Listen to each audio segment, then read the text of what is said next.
There is still a heat advisory in place through today for the Brazos Valley, but the good news is that this is going to be perhaps the last we see of this for a little while, as we're going to enter a phase where maybe the heat index isn't going to be quite as high up there, maybe not necessitating some heat alerts. So while this is going to continue for the Brazos Valley this evening, we may not see things issued for the next couple of days, but we'll keep an eye on that. Now, the reason for that is because high pressure is slowly weakening and allowing the temperatures to fall just enough to where we aren't in that heat advisory criteria. But high pressure is really still sitting over Texas and much of the southern United States. And well, that's easy to point out on the satellite picture here, because you can see everything turning around the high. These are what we call the ridge riders.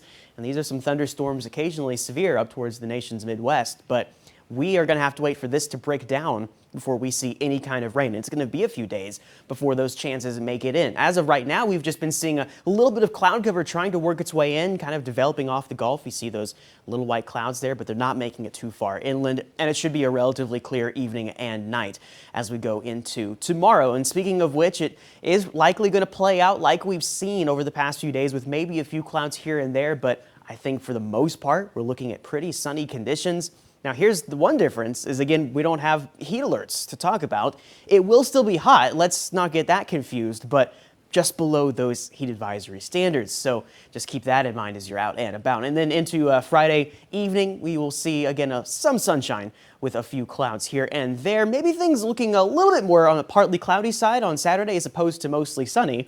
But we're going to have to wait a little while for any chances of rain to work into the region. Looking at tonight's lows, we've got 79 for Bryan College Station and Madisonville, 77 for Cameron and Rockdale, and Brenham at 79 degrees. 99 tomorrow for Bryan College Station for a high, so not the triple digits, although it could be 100 in Navasota.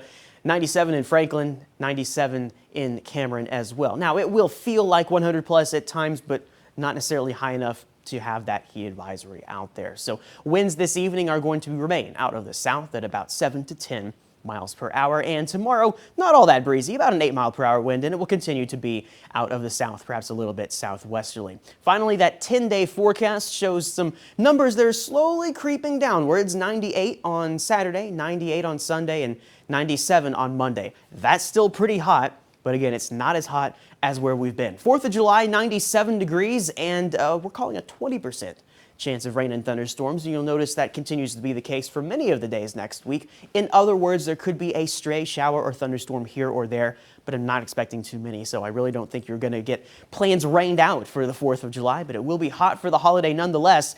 95 as we get into Friday and Saturday, and that looks to be about as cool as things will get on that 10-day forecast.